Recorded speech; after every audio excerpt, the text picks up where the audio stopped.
whoever you are, wherever you are, hope you are blessed and doing safe. Ladies and gentlemen, greetings, family.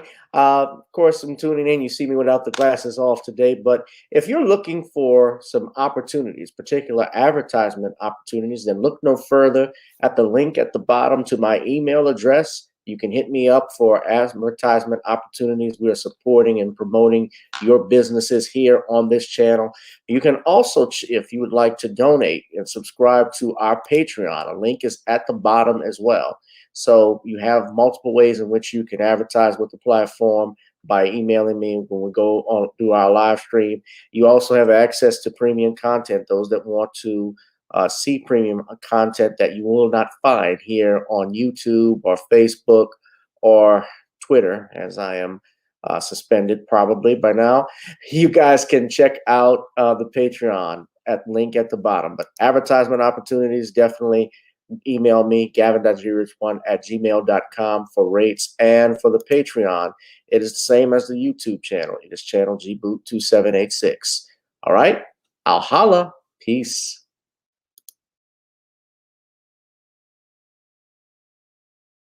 Ho, ho, ho. This is your legal Santa, Gavin Richard, wishing you all a very Merry Christmas and a safe and prosperous New Year. The law offices of Gavin M. Richard, going the distance so that justice may be served.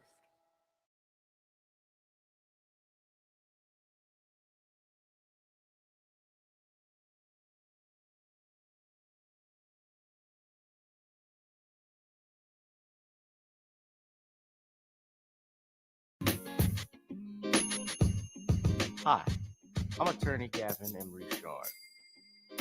Check out my latest book, The Commonwealth of Pennsylvania versus William H. Cosby Jr., The Destruction of Due Process in America.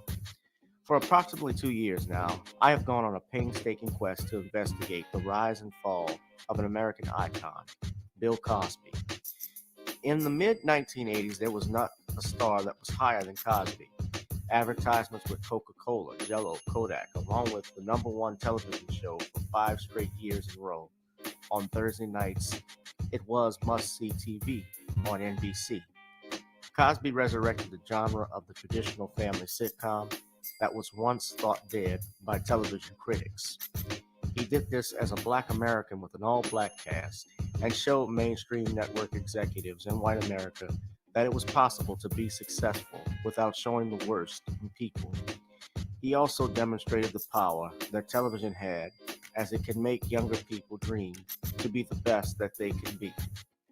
However, like many celebrity stars, unfortunately, they all come crashing down, sometimes by their own fault, others not so much. In this book, I attempted to highlight certain things. We go in depth into both of his trials in 2017 and 2018, respectively. What if I told you that these criminal trials were politically motivated by an overzealous district attorney? Will you also be shocked to learn the attacks on Mr. Cosby did not start in 2014, but also in the 90s, not long after his attempted quest to purchase a major network? From where did all of these allegations of sexual misconduct come from? Were the accusers telling the truth?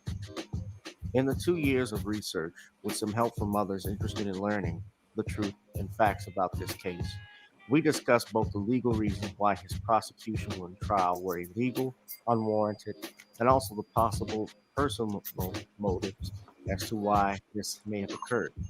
Most importantly, we warn about the dangers of prejudice and why trial by social media, or mainstream media rather, should never be the norm. All this and more in The Commonwealth of Pennsylvania versus William H. Cosby Jr., The Destruction of Due Process in America. Available on Amazon this fall in Kindle and paperback format.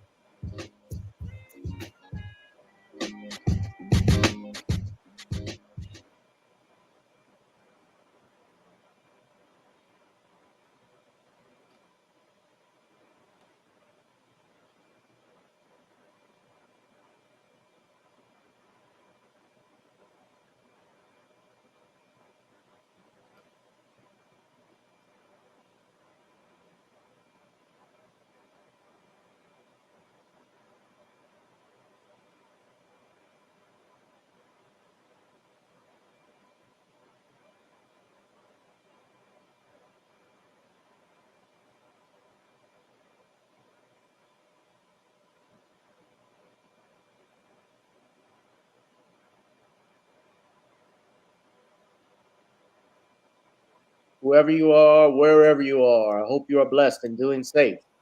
Greetings, family. If you're tuning in, the place to be is right here with me on channel G2786. It is Gavin Richard Presents, and it is our Random Topic Thursdays, the hottest live stream on YouTube right now. And of course, we have on with us our special guest, our brother and friend, Mr. Shawn James, the author of The Man Crisis. Shawn, good evening. How are you, sir? I'm fine, Gavin. How are you this evening? I'm doing fine, brother. Doing fine. Everybody, first, I want you to go to the Facebook page and subscribe to at Commonwealth Cause. That is the page for our book on the Commonwealth of Pennsylvania versus William H. Cosby, the destruction of due process in the United States, which is coming soon, ladies and gentlemen. Uh, I would also like for you all to support our brother Shawn James. Shawn, you can do a plug-in right now if you'd like. All right. I have some great books that are part of the SJS Direct 2021 catalog, and those include John Haynes' Taking Care of Business, ISIS Revenge of the Cyber Goddess, E-Steam Cancel Vacation, and a nonfiction book, Stop Simping in Cyberspace. And you can find all of those books in paperback and Kindle format on Amazon.com, along with the other 75 books I have written and published on the SJS Direct imprint. All of these books are great gifts for members of your family who want to read some positive Black fiction in various genres like fantasy, um, women's fiction, and romance and nonfiction. I have lots of great titles on Amazon.com, and I'm hoping everybody goes out and picks them up this holiday season. Most definitely, most definitely. Now, let us, ladies and gentlemen, discuss what the topics are. And you can pick up those books on Amazon.com for Shawn. Our book, The Commonwealth of Pennsylvania versus William H. Cosby, will actually be available via Amazon, which you can buy on paperback and Kindle.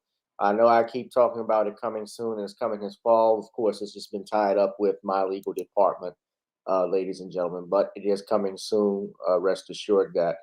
Our topics for tonight are as follows. Biden announces no plans to relieve student loan debt. Coach Deion Sanders making big moves. Top recruit in nation commits to JSU. The Kim Potter trial. We'll also be talking about this Lafayette City Court judge, Judge Michelle Odinet, who got in trouble for saying, you know what, I talked about this on Tuesday. And of course, last but not least, in no particular order, James Brown's catalog sold for $90 million. The boss is asking for $500 million. You guys know, and Shawn knows who the boss is for those of my millennials, the nickname of that musician. All this and more, ladies and gentlemen, on tonight's channel, GBoo2786. We ask if you would please hit that like, share, and subscribe button.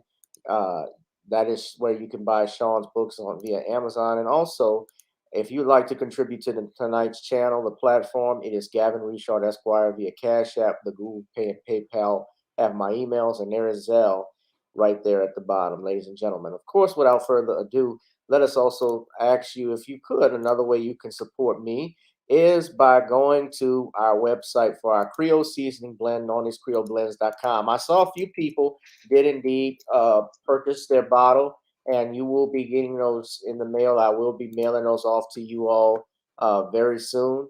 Of course, Nawny'sCreoleBlends.com, Nawny'sCreoleBlends.com. Our motto is try it on chicken, meat, or fish. Nawny's goes great with every dish, including turkey. So get that for the holiday season while you still can. Guys, Shawn, I saw you didn't order yours yet. Oh, you said you would, but you got to get it. Well, I'm about to order it. I might order two because of the shipping. Sure. All right. Well, don't worry about. Yeah, sure. We'll go ahead and get you some. I'll order two. So this time I'm going to order two. All right. No doubt. Also, ladies and gentlemen, my man Shawn, I always love supporting his work, and we support each other because that's what Black media, Black YouTube content creators must do. Also, check out Video Soul. Of course, you all know your brother is a musician, and I have some songs that I have written, like Video Soul and Gotta Get On Up. This is my latest single, as you can see. That's the latest on here. And of course, we have our theme song, Gotta Get On Up. So, as always, ladies and gentlemen, it is time for us to get on up as we have gotten on down, guys. Before we get on down, let us get on up. I know I didn't say that correctly starting off, but let's just go ahead and play the music, ladies and gentlemen, and we'll be back.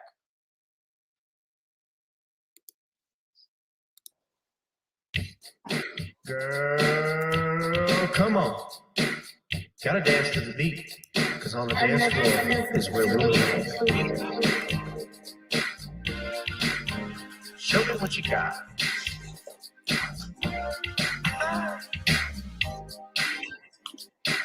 Gotta feel the groove. Feel the groove, get on the floor. Get on up. Right now the party's wasted. There's nothing much to do. But once the groove gets started, tell me, what do you have to lose? Just look into my eyes, girl, as we glide across the room. And what to my surprise now, the beat takes hold of you. Now if you're feeling like I'm feeling, so come on baby, let's start dealing. Time to get this party started. Ain't no time for the broken hearted. When the rhythm takes hold of you, there's only one thing left to do. Cause the beat is really moving. Time to get your body moving. Gotta get on up and move your body. Cause when the beat is really grooving, start to feel your body moving. Gotta get on up and shake something. Feel the groove, get on the floor. Get on up. Tell the DJ play the whispers. Rock steady in the mood. Put on Earth, Wind, and Fire. Tonight we're gonna groove. Show me how you do the four corners. Electric slide or two. Hit the bus stop or do the bunny hop, baby. It's really up to you. Now if you're feeling like I'm feeling, so come on baby, let's start dealing. Time to get this party started. Ain't no time for the broken hearted. When the rhythm takes hold of you, there's only one thing left to do. Cause the beat is really moving. Time to get your body moving. Gotta get on up and move your body. Cause when the beat is really grooving, start to feel your body moving. Gotta get on up and shake something. Feel the groove, get on the floor. Get on up. Now, 2020 hasn't been the best year of all times. We've been dealing with death, the pandemic, racism, bad policing, and all the bad rhymes. But like Uncle Snoop once said, if you breathe and you achieve. And so, if you're ready, I need you all to get on up. Are you ready? 1 and 2 and 3 and 4. Get your butt on the dance floor. 5 and 6 and 7, 8. This jam we appreciate. We're gonna slide and step on the beat. On the dance floor is where we'll be. Feel the groove, get on the floor. Get on up and move your body. Cause when the beat is really grooving, start to feel your body moving. Gotta get on up and shake something. Feel the groove, get on the floor. Get on up, baby. Yeah, gotta get on up. Come on, baby, gotta get on up, baby. Feel the groove, get on the floor. Get on up. Groove, get on the floor. Get on up. What's up, everybody? Welcome to another edition of Gavin Richard Presents. And let's bring in Shawn James in. Shawn, it's always good to have you in, brother. I'm always glad to be here. All right. So shall we begin, ladies and gentlemen? I guess we'll start with this topic. Now, I had talked about this on my last live stream, Shawn, and I'm sure you probably have heard what's been going on, but we have a judge from Lafayette City Court. Of course, this had to come from my home state of Louisiana. And she was caught, of course, saying, you know what, and blamed a sedative, or as Marty Feldman said in Young Frankenstein, give him a sedative. She blames a sedative for saying, you know what. Now, When I pull up, preference for everybody will know, she was the victim, and this is true. Her family was the victim of a burglary, armed burglary, or robbery that was taking place, and they were looking at the security camera footage. Now, I'm going to play the video. I'm going to play another video to give an update about what's going on, and I'm going to get Shawn to do his thoughts because you already have heard mine. But I want to hear Shawn's. Mom goes, why are the lights here? When I pull up in the whip, they be saying, God damn. Why are your lights on? They're like, pull up. And mom's yelling, nigger, nigger. Oh, Ken, we have a nigger. It's a nigger. Like a roach. Look, that's me. No, I came from the backside. Look, he trips over the He trips twice. He trips twice. I was the only one running. That's me. Kenny was standing. I'm the one that took him down. Kenny's just standing there. He lied. That wasn't Smollett. Yeah. That's my phone where it fell out. Look, Mom. The dude had a phone on him. You should have taken his phone and stolen from him, that fucking asshole. And now I'm going to grab a gun. Go and get the gun. It's important. Very important. As me and Austin maintain control of the situation. The great thing is we've got video. They've got Look, they're with the car. Wait, look. There's Rebel. There's Rebel. What a great bitch. This is watch. Mom goes, why are the lights here? When I pull up in the whip, they be saying, God damn. Why are your lights on? They're like, pull up. And mom's yelling, nigger, nigger. Oh, Ken, we have a nigger. It's a nigger. Like a roach. Look, that's me. No, I came from the backside. Look, he trips over the He trips twice. He trips twice. I was the only one running. That's me. Kenny was standing. I'm the one that took him down. Kenny's just standing there. He lied. That wasn't Smollett. Yeah. That's my phone where it fell out. Now, Look, Mom. I'm gonna The stop. dude the had a video. phone on him. You should have taken his phone and stolen from him, that fucking asshole. And now I'm going to grab a gun. Go and get the gun. It's important. Very important. As me and Austin maintain control of the situation. The great thing is we've got video. All right. So that's the video. And let me just show it with everybody. Now, some update. It says she's to the judge, Michelle Odinet. This is from WWL TV. Put that copyright disclaimer up for me, please, Darius or Black Voltron. Judge Michelle Odinet to take leave of absence over racial slur. Yes, city court judge heard in a video using racial slurs. Tonight, her attorney says she will take a leave of absence without pay. They added that Michelle Odinet is, quote, humiliated, embarrassed, and sorry for what she has done and the trouble that she's caused the community. Again, she will take a leave without pay immediately and will consider what's next in the coming weeks. Odinet admitted that the voice heard in the video is her voice. She said she and her family were the victims of an armed robbery at their home Saturday, but Odinet said at the time of the video she was on a sedative and has no recollection of the recording or the language used in it. According to Lafayette Police Sergeant Paul Mouton, no weapon was found on the alleged burglar at the time of that arrest. Now, prior to her election as city court judge, Odinet was a prosecutor for both the Orleans and Lafayette Parish DA's offices. Now, this is someone who serves as a judge in position of judgment of other people. Forget taking a leave of absence. She needs to be removed. Now, y'all have heard my opinion. I'm going to get Brother Shawn's, but I want to play one more video. I have not seen this, but this is some commentary from... It wasn't me. It was the pills. WSA. That is actually what Louisiana Judge Michelle Odinet is claiming after a video of people in her home displaying their familiarity with and joyous use of the N-word came to light. The video shows a big screen TV playing closed-circuit footage of two men apprehending an alleged burglary suspect in her driveway. We can't see who's talking, but we can hear their narrations, which sound like a couple of wannabe comedians I once heard auditioning for Def Comedy Jam. Part of me wants to play the footage, let you experience the rancidness for yourselves, but I'm not going to put you through it. It's too foul and too early in the evening. But the N-words and curse words flow like water, along with a lot of laughter. They were having a good time. Maybe that's why they filmed themselves saying filth like mom's yelling N-word, N-word, and we have an N-word. It's an N-word, like a roach.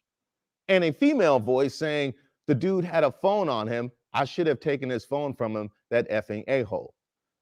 Now, we don't know exactly who is speaking, but we do know Judge Foulmouth is actually a mom of 4 nearly grown teen twin. All right, I got to stop him right there because we do know it's her because she admitted it. I got to correct the brother on that. She does admit that that's her on the video. So we know that for a fact. So once you admit to that, that's it. That's it. I'm going to finish the video and then Shawn, get your thoughts. Boys. Was it their auditioning? On Monday, Odinet released a statement saying that she and the kids were victims of an armed burglary at her home. By the way, police found no weapons on the suspect. And she was shaken by the incident. She took a sedative and has no memory of the video or the language in it. And of course, it's contrary, naturally contrary to the way that they live their lives. Yeah, she went full Roseanne Barr. But what about the others? Were they on the sedatives too?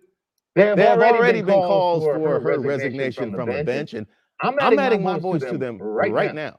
Let me say it clearly. There's no way she can continue in her seat. She asked for understanding and forgiveness, and this is what goes on in her home. How can any defendant of color believe that they'll receive either? Or more importantly, impartial justice with her on the bench? She asked for prayers, mine are reserved for the black people in her court, hoping that she sees them as human beings and not as insects. And the fact that she would rather hold on to her claim to power than have even a moment of thought or concern for those defendants in light of the video, which should be disqualifying in itself. She cannot be trusted to adjudicate cases fairly. She's got to go. And don't think past defendants won't be calling for their cases to be reviewed. I would. How can you deny them? I mean, they probably will because it's Louisiana, but how could a sane, fair society deny that claim? And the fact that she blames it on Ambien makes me question the judgment that raised her to this position in society in the first place. You had to say it's Louisiana. Okay, it is. I should say different people, especially Lafayette community members from the mayor's office, the state senator, Gerald Boudreaux, the city marshal, Reggie Thomas, a black man, and Josh Guillory, the mayor of Lafayette, as well as the local NAACP president of Lafayette, Michael Toussaint. They've all called for some type of, for the removal of this judge, the NFCA. That's not, you know who that is. Scam Master J, as Tariq Nasheed calls him. He even wrote something. Shawn, go ahead, and I've given my thoughts. I want to hear yours, brother. I have to say, after listening to the video, this woman does not sound like she is on any sort of sedative, because I have taken sedatives to deal with anxiety, and I can tell you that you're very drowsy. This person is extremely excited and animated, so this is not a drug influencing her behavior at all. No, this is this woman who is a racist, and this racist was felt like she had the ability to just go out here and say this audacious statements and these racial slurs because she felt like no one was going to hold her accountable. She thought she was going to be able to slip this by because she was in a conversation with people who knew she was a racist. But when the audio got out, what she wanted to do was try to spin the story that she wasn't a racist, but she is a racist and someone who is not fit to sit on a bench as a judge. This woman's racist statements show that she is not fit for the bench, and she is not have the ability to be objective in cases as related to blacks and people of color. Well, you're right about that. No doubt about that. Go ahead, Shawn. You finished? So I'm not finished yet. This woman, she's trying to spin the story and try to make it out like she was on this medication. And she's also trying to make herself out to be a victim. Yes, one of the things you have to watch out for with these white females is that they try to make turn the story around whenever they get caught doing something wrong and make it out like they're some sort of victim. And that's where the leave of absence comes in, where she's trying to make it look like, oh, I'm so victimized, but no, we just saw the truth about who you are. We saw the truth about what type of character you have. And we're seeing more and more this trend as related to what people call these Karens and these white and non-black females showing their racism. And they're showing their racism because they believe that they have the support of the so-called dominant in society. in getting protection. And that's why they feel so emboldened to go out here and express their racism so openly. Before, they knew that there were consequences for their actions, and we really need to start establishing consequences for the actions of women like this, to show them that there is a line they're going to be held to.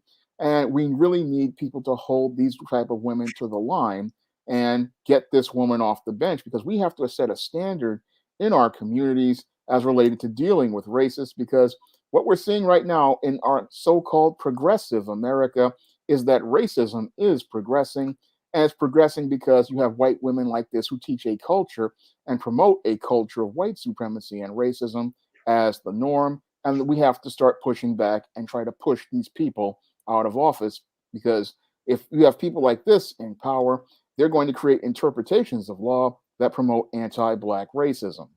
Lafayette's newest city judge, Odinet, beat District Court Judge Jules Edwards to win that seat. This will be Odinet's first time serving on the bench. Cannot wait to start working on the Veterans Court. Other programs help these individuals who are unemployed, give them the skills and help show them how to get a job, as opposed to telling them to get a job. That's a big thing that I think will help a lot of those individuals that end up in city court. Odinet credits her victory to the people who helped her campaign. KATC political analyst Dr. Pearson Cross says strong partisan politics in Lafayette carried Odinet to victory. Republicans have quite a majority here. Michelle Odinet ran as a Republican. Her opponent ran as a no party, but it was widely known that he used to be a Democrat, I believe. So it was, in my view, just a partisan kind of question. Mayor President. That aged wonderfully, didn't it? That didn't age that good. And damn, what was up with those sisters' eyebrows? That was drawn in. Damn, that distracted me looking at the video. I thought that looked like bat wings coming at you. Arch. Wee. I'm in rare form tonight. I'm sorry. Yeah. So a lot of people have spoken out on this. Even Governor John Bel Edwards has called for Odinet to resign. The answer is yes. And I know that the judge has taken a period of unpaid leave to reflect on what her next move should be. And I believe she has all but acknowledged that the words uttered in that video were hers. And quite frankly, there's no place for that kind of language, especially among members of the judiciary who have the most important role in administering justice in our state. And there's a practical problem too. I believe that you would see perhaps all, if she were not to resign, perhaps all of the litigants before her who were African American would seek her recusal. And I'm not sure that she has a valid basis for denying that recusal. And so there is no efficient administration of justice if she stays on the bench. So it would be my hope that this period of reflection that she's going through will lead her to that same conclusion. I believe she should resign. I hope she will conclude that for herself. Yeah, so that's Governor John Bel Edwards here in Louisiana. He's saying that she should step down. So the consensus is overwhelming. And probably will be a matter of time she will resign. But, if she does not, then the state judiciary committee, the Judiciary Committee on Ethics here, can remove her. Here's the thing, someone asked, can you be disbarred? We do have something in Louisiana under our Code of Ethics of Professionalism, and we also look at character and fitness of an individual before they're admitted to a bar. You have to pay fees and so forth to have a background check. And that's because they want to look at all of your information and who is coming in to serve as a lawyer, an officer of the court. So there is no law, however, being against of a person being racist, unfortunately. There are laws against discrimination.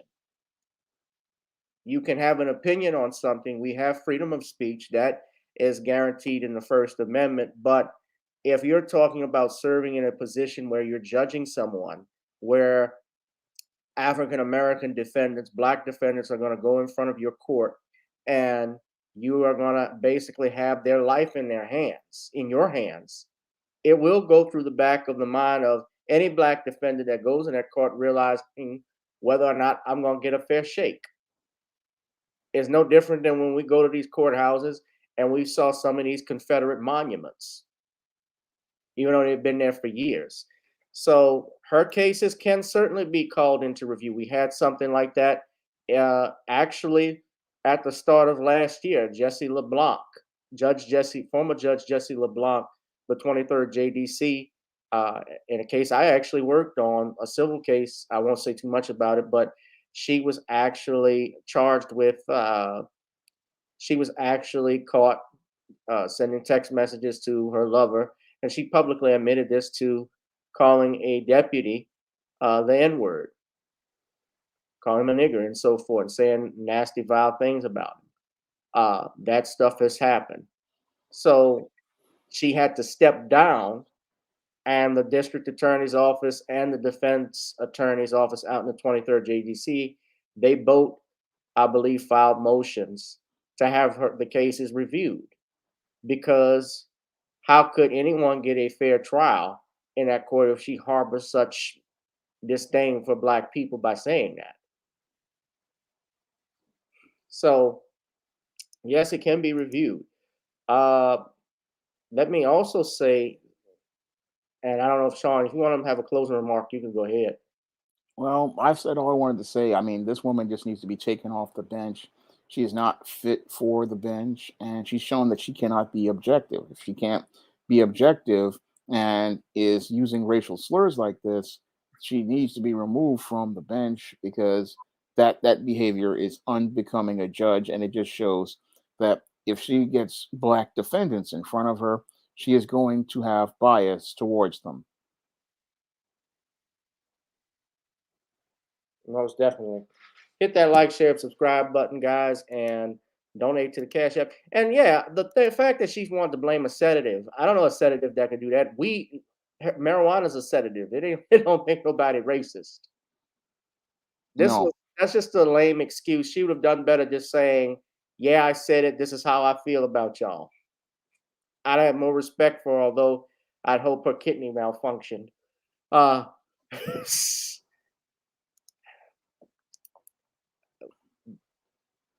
But that's just me. And I know she's still a judge, and I have to be respectful and all of this crap. Somebody will file a complaint. The devil made me do it. That's perfect, Darius. Yeah, Flip Wilson. All right, let's move on. I said I hope a kidney mouth. I don't wish death on anybody, but I'm being facetious. All right, Shawn, I gotta ask you something. All right. Have you seen, Beyonce's mother, Tina Knowles? I know of her. You didn't see her Instagram post, right? No, I have not. You have not. Okay. Well, Tina Knowles, the mother of Beyonce and Solange Knowles, who's a former fashion designer. She's also married to Matthew Lawson, the actor from movies like Poltergeist. He's also the daughter. His daughter, she was in Bones. By the way, they're related to she's related somehow to the Gordy family. I believe that's her grandparents or something like that. So all of that music family and stuff, everybody is tied in some way, shape, or form somehow. But at any rate, yeah, I'm talking about Matthew Lawson's daughter. So her stepmother is Beyonce's mom. Tina Knowles said that in light of Jussie Smollett's recent conviction, she asked, would the actor get the same compassion as Amy Cooper? Now, those of you who know who Amy Cooper was, she was the Central Park Karen back in May of 2020 who made headlines by falsely calling the police on a black bird watcher in New York City. She was claiming he was threatening her, and it was all recorded. The charges were dropped after Christian Cooper refused to testify against her. She was charged with a misdemeanor for falsely calling 911, but nothing happened. Knowles Lawson wrote that the woman who called the police and lied about the black man that was bird watching in Central Park was trying to attack her, leading to the potential arrest of the man, wherein the history of black men in custody could have led to his death. Amy Cooper got off with public service. Elsewhere, the famous mom expressed that although she doesn't condone what Smollett did, I am just asking, will he get the same compassion and understanding of knowingly lying to police? Kyle Rittenhouse walked free after killing 2 people because the jury had compassion. And people, of course, agreed with her, saying ninjas lie daily, no one died. Another person commented, not only that, but Amy Cooper had the audacity to sue her employer for firing her. Shawn, what are your thoughts on Mama Tina here? I'm deeply disgusted by the statements that Tina Knowles has made because they minimize the value of Black life. I mean, it was really bad that Christian Cooper, that coward, minimized Black Yes. life by going out here and saying that, oh, I'm going to give Amy Cooper a pass. But now we got some buck dancing and tap dancing from Tina Knowles in an effort to give Jussie Smollett a pass. And I can't give Jussie Smollett a pass because he clearly betrayed the Black community when he went out here and staged this incident in an effort to try to generate controversy at the expense of Black lives, because he didn't care about the consequences of his actions. All he cared about was getting his name out here in the press and getting attention for himself in the press. And that's why your Juicy Jussie needs to be punished by the law and the fullest extent of the law, because just like the Central Park Karen, he was looking to take Black lives and put them at risk. And we need to have a consistent standard if we want to show that Black life matters in this country. And we need to have a consistent standard that we set for it. What's sad here is that every time we get to set a standard for Black life, we have a bunch of buck dancing, tap dancing cowards who want to devalue Black life, like your bootlick Christian Cooper, who went out here and said he would not cooperate with the prosecution of Amy Cooper. And now we've got some more buck dancing, tap dancing celebrities like your Tina Knowles and many others who I've seen online looking to give Jussie Smollett a pass. No, I cannot give Jussie Smollett a pass because he didn't care about Black life. He betrayed the Black community, and he wanted to get his 30 shekels of silver at the expense of the Black community by talking about this incident where he said he was attacked by MAGA supporters, which could have set off a riot in our polarized society where you have a lot of these Trump supporters on one side and you have these Black Lives Matter far leftists on the other. And a lot of brothers and sisters could have gotten caught in the middle as a result of this behavior. And he just doesn't care. And we have to hold him accountable. And we have to hold him accountable in order to set a standard for ourselves that shows that Black life matters to us, because we can't have people coming into our community telling lies and then thinking that, oh, I can get away with it, and then try to use white people do it too as the argument, because that's what they're trying to do here. Use the white people do it too. No, it's not acceptable for anyone to go out here and try to use race as a way to hustle and try to say that something happened as related to a racist incident. It's not right or even ethical for somebody to say, okay, I was a victim of a bias or a violent bias, race crime, hate crime, and then we're going to give him a pass because he's some sort of celebrity. No, we have to hold him to a standard, and we have to make this the standard, because as I see it, your Jussie Smollett is somebody who needs to be booted out of the Black community because he's a traitor to the Black community. And those who support Jussie Smollett are traitors to the Black community. And when I look at Black Hollywood, they are showing us that they are not about us. It is all about them. And they're showing us that they're nothing more than another extension of the media arm of white supremacy. Well, I think, and I understand what people are saying when they say, well, white people get away with committing far harsher, far worse crimes, which, yes, that is true to a degree. when you, and yes, Amy Cooper, she should have been prosecuted. But again, the problem was you had a punk sellout who, by the way, is part of the alphabet community as Jussie, that did not want to press charges. That's why she got off. Had he been inclined to actually go and testify, which he should have done, then likely she would have been prosecuted and found guilty. Now, she probably would not have done jail time. And to be real and realistic as an attorney myself, people do lie to the police all the time. It is not something that is absolutely correct. And police officers lie too about stuff. I've had it happen to me. It goes on. That being said, Jussie Smollett deserved everything that happened to him, guys. And I have to say this. The reason being, you got to also remember this. He used the media and press to hype up his career. He used this incident. And keep in mind, he used this incident so that he could be the gay Tupac. He even said that himself. I'm the gay Tupac, right? So by doing that, you drew attention to yourself, knowing it was a lie. It backfired on you. You cost the city of Chicago thousands of dollars. And looking into this case, because remember, this was a news story.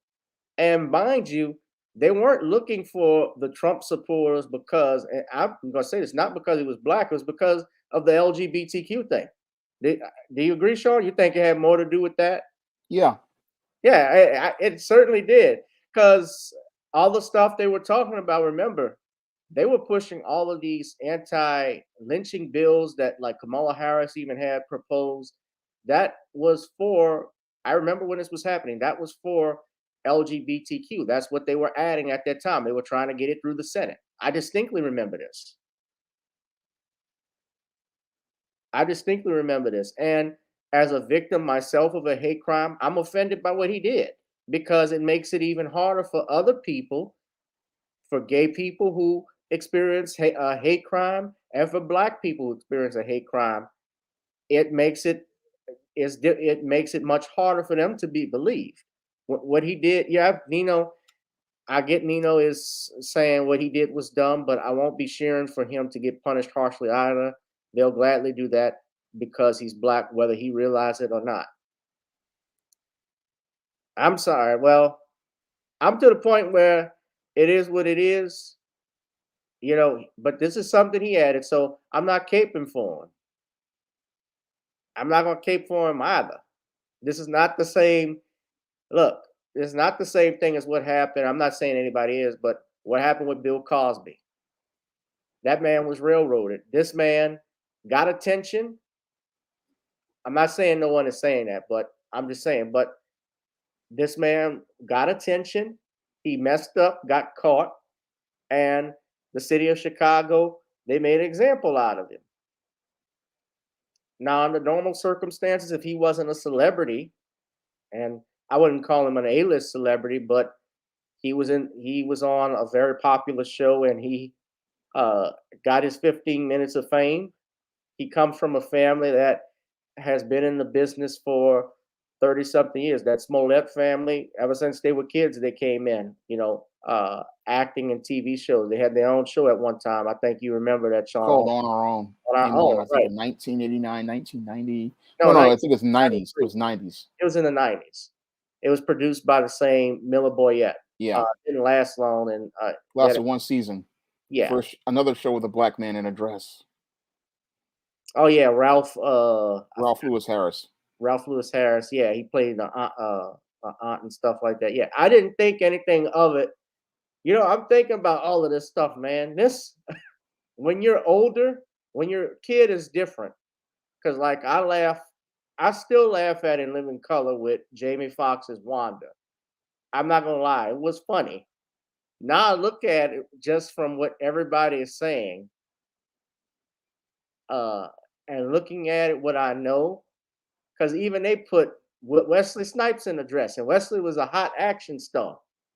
I was like, damn, not Brother Wesley. They always try to emasculate heterosexual black men.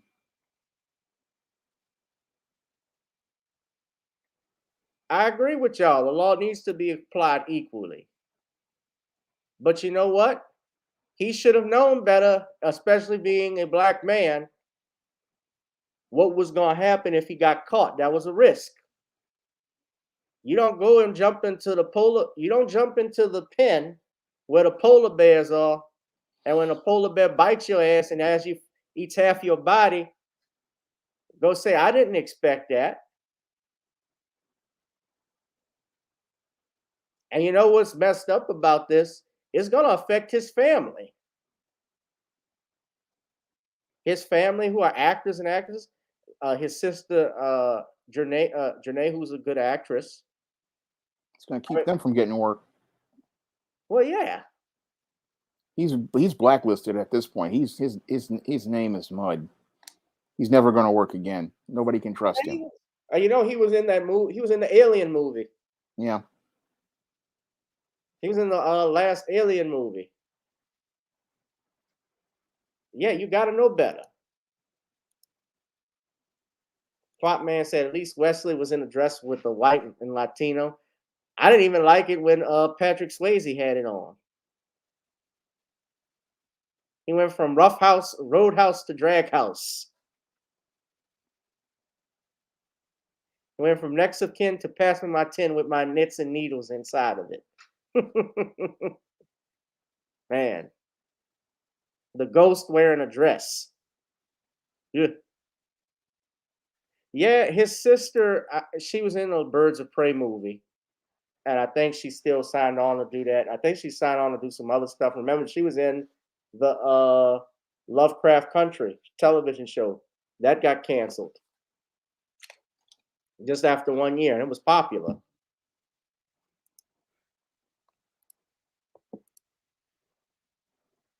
Hit that like, share, and subscribe button, ladies and gentlemen. But yeah, Shawn disagrees. We're gonna agree to disagree with everybody. I get what everybody is saying. Phantom said that xenomorph got Juicy good. Hey, Juicy, you could report that. Juicy would have done better reporting the xenomorph that got him. Ripley.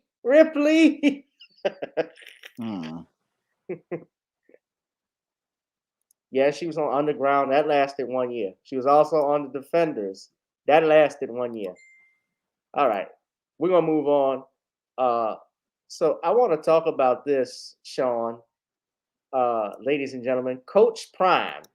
I got to call him by his actual moniker.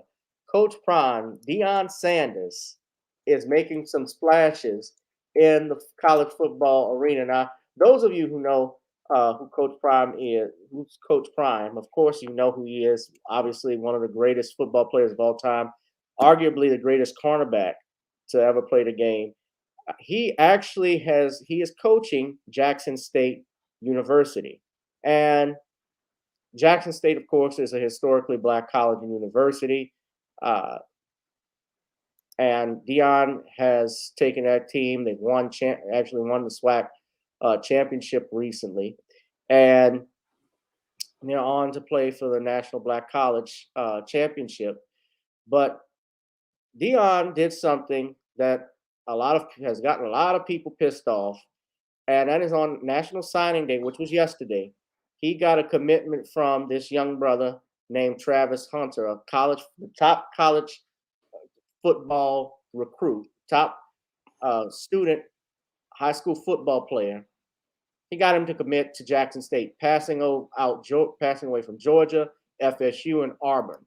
And your mainstream media or lamestream media is very upset over this because, of course, HBCUs, I would say, for the last 50 plus years, there's been a decline, a starting decline, especially I would say, in the 70s, where your HBCUs were, of course, a beacon where many of the top players and athletes would go. And you got to realize that they would go there because schools back then, like Alabama and LSU, were highly segregated, especially in the 60s. It didn't change until Bear Bryant got the first black player to play for Alabama in the mid 60s. He decided to do that when USC had all of these black players, and they realized how great and dominant the brothers were.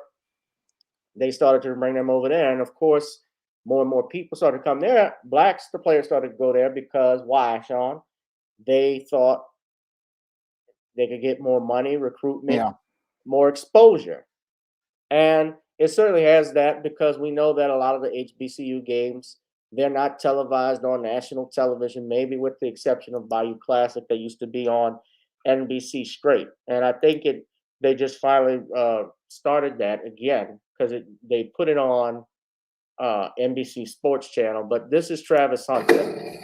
Oh, this is real good too, but that ain't much.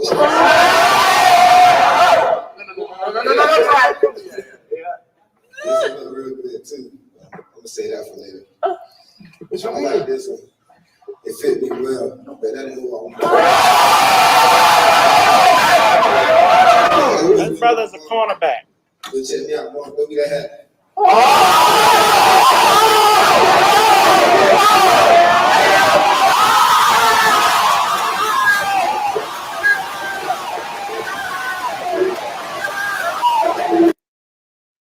Now, this is the top cornerback in the country. And there are already rumors flying around. People were complaining about this, Shawn, about Deion. Supposedly, this young man got paid out to be here. Deion Sanders downplayed that, said, we didn't pay top recruit to flip. We ain't got no money.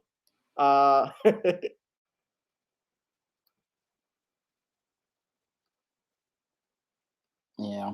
We didn't pay. Sanders said, we ain't got no money. We ain't got no money. And that is true to a degree. I'm going to play the clip. You know, as a African-American. Let me also put that copyright disclaimer up for us, please. This is being shared this is fair use. It's for commentary purposes only. It's for news and commentary. Head coach, somebody with your pedigree at an HBCU. When this goes down, there's a lot of flack from the old guard about NIL and just pay them any amounts of money and all this kind of stuff. We ain't got no go money. to a school like, We ain't got no money. Can you just address all the stupidity out there for me, please? $1.5 million. I heard $1.5 million, and I heard Dave Morton over Barstool. That's the biggest lie I've ever heard. You know what that is? That means we kicked your butt. We took what was ours, and now you got to make up an excuse why. Ain't nobody get no $1.5 million. I wouldn't pay my son $1.5 million. How I'm gonna coach a guy that's making more than me? Hey, you were wrong. You know how it is, man. You much like you just said, Prime. You beat them at their own game. So now the only way to do is try to smear. It's like a smear campaign in politics. Exactly. You win, they lose. So now they want to attack your credibility and your character and who you are as a football coach of a major university. I want you to tell me a little bit about Travis's ability on the football field and how he compared to some of those that you've been around in high school and everything else. This kid, you know, Jay, just like if you saw somebody, you know, dribbling and shooting and doing their thing, he got that it, and he got that 1-2. Yeah. You know that he got that when it's in his hands. He's electric. When he's in the secondary, he's aggressive, good skill set, technique is adequate. You know, we got to tune it to fine tune it. But I can't wait to see him on grass so I can see really what he is. You know, he's both ways now and doing a superb job, and I plan on using him that way. But I can't wait to see really what he is. But when I tell you he got that it, he got that it. When Primes endorses you, oh, you got to be good. You got to be good if Prime is endorsing you. So,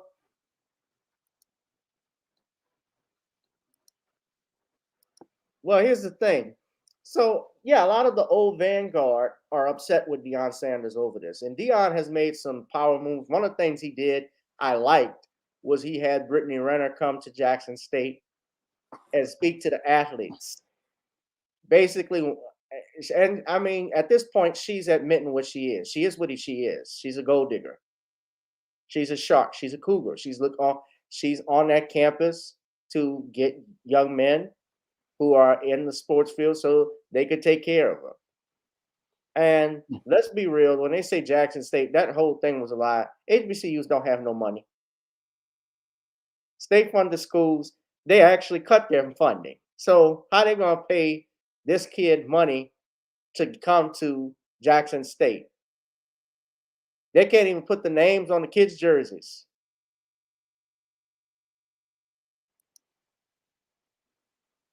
Biggest mistake, I think, and I'm a Southern man.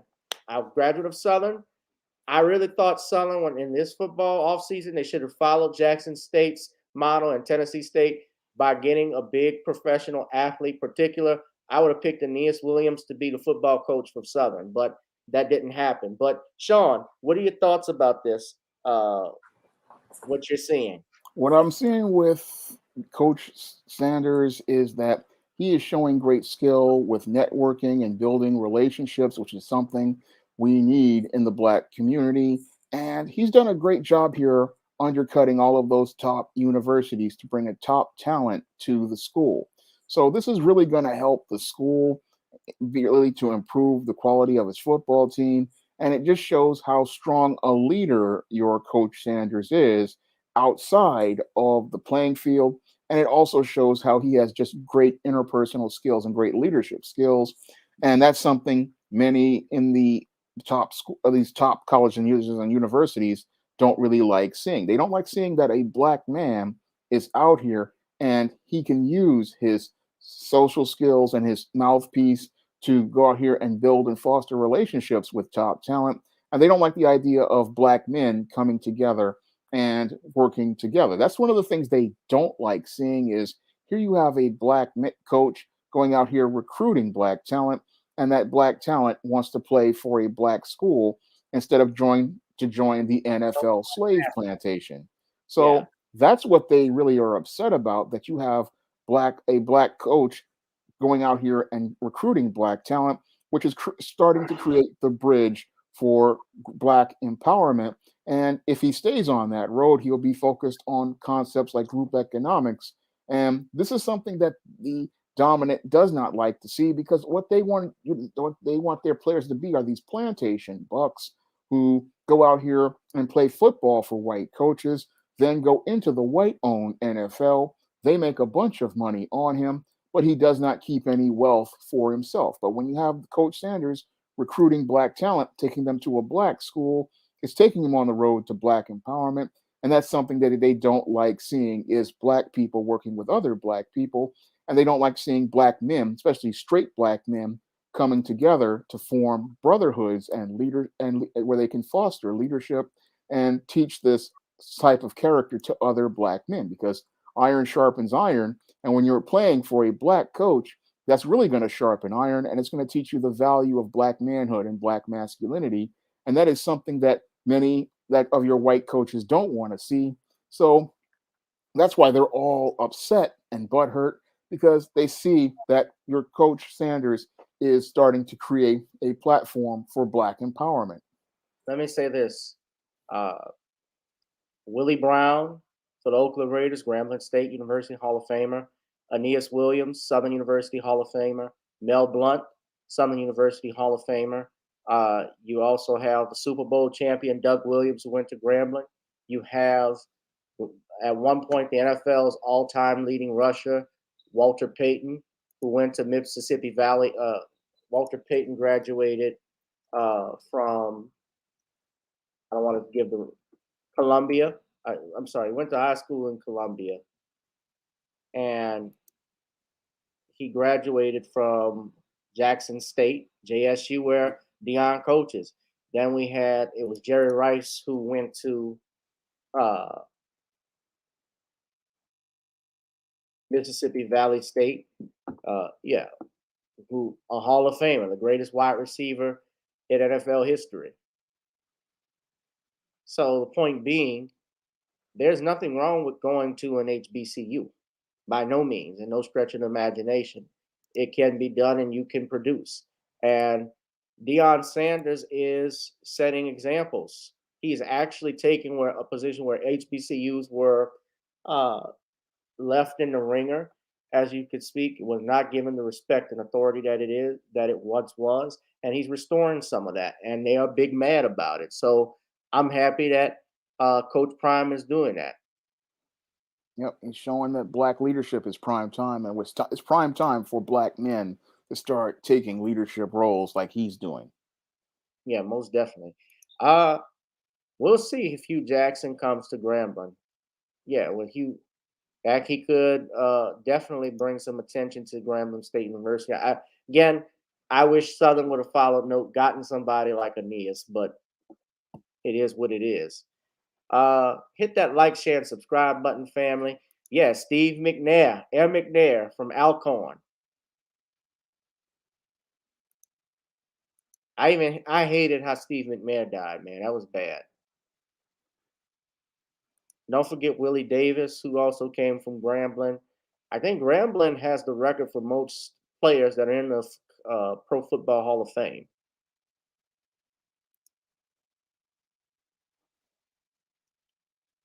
Yes, indeed. HBCUs had the big booty girls.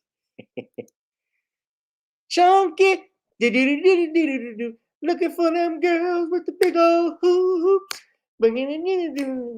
Like drop it down in Daisy Dukes. I wanna get down, yeah. No, I'm trying to recruit. I'm looking at you, baby. Chunky. All right, let me stop. If you all want to advertise with me, go to gavin.rich1@gmail.com for rates, and also go to the Patreon. We are cooking it up with Shawn James.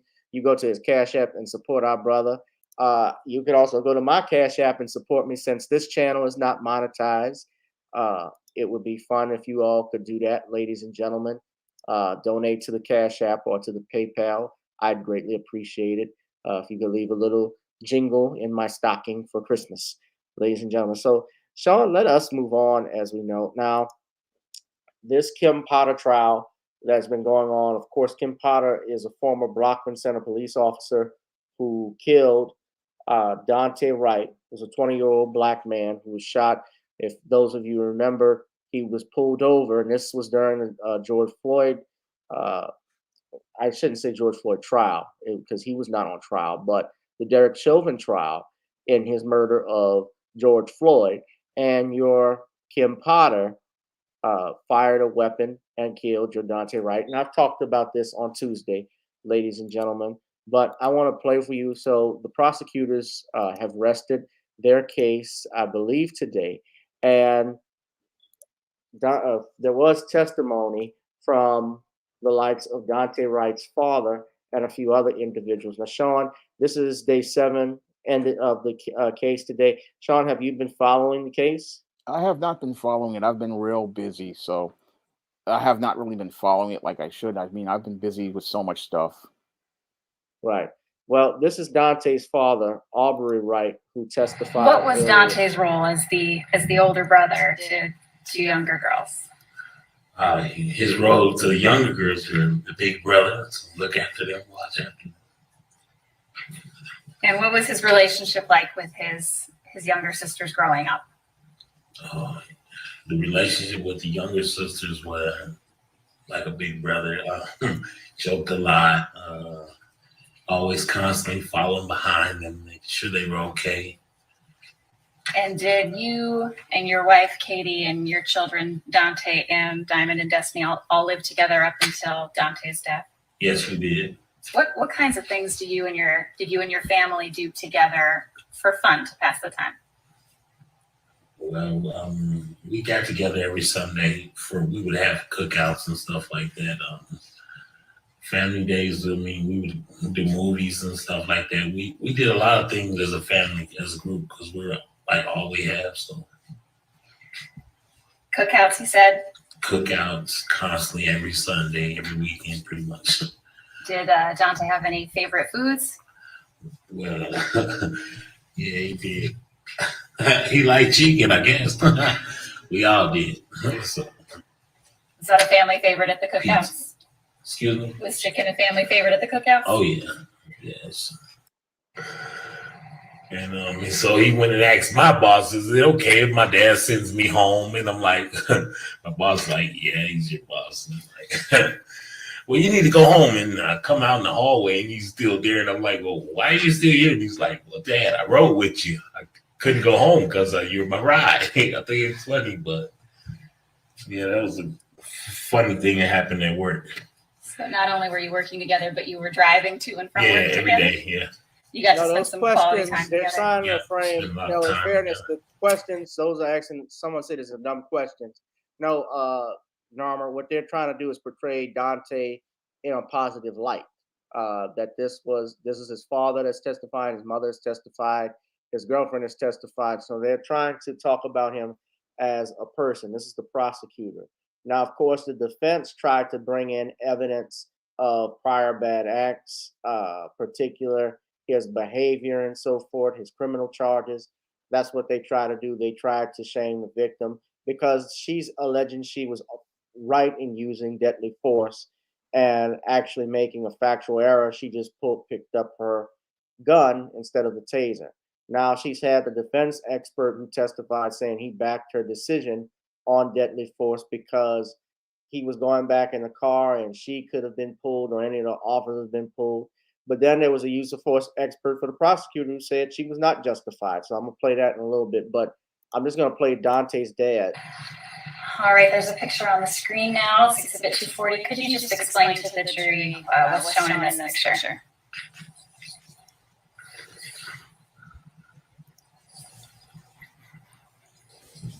Take a minute if you need one. Picture of me and Dante.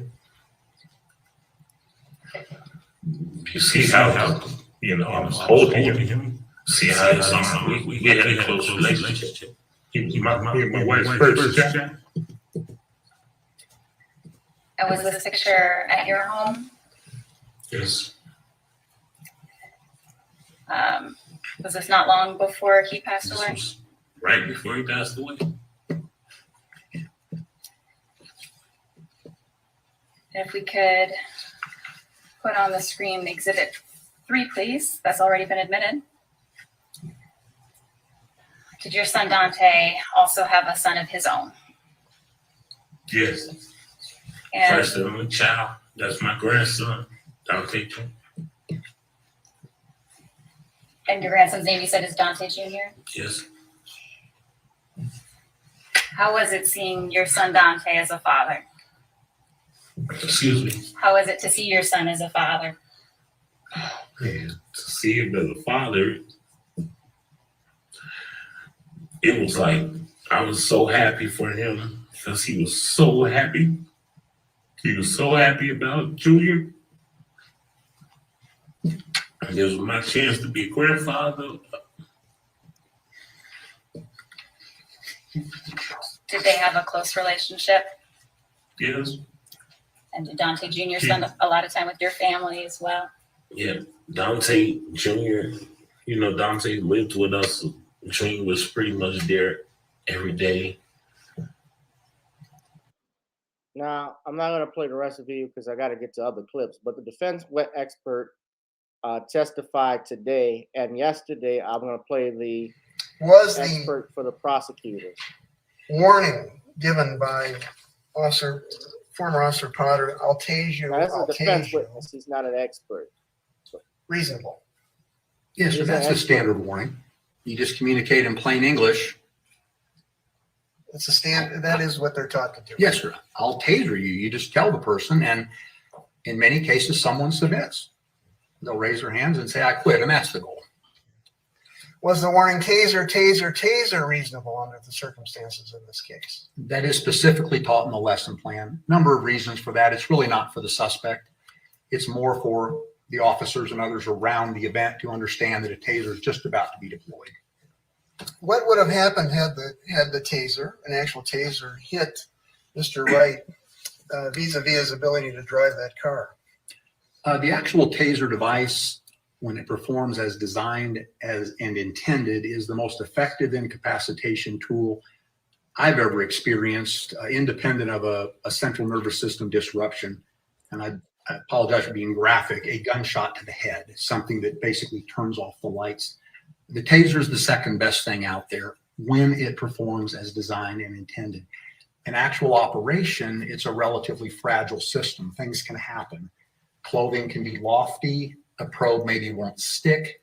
The very best studies out there, the most recent, January 2021 with LAPD, is all excuses aside, the taser actually accomplishes overcoming resistance about 67% of the time.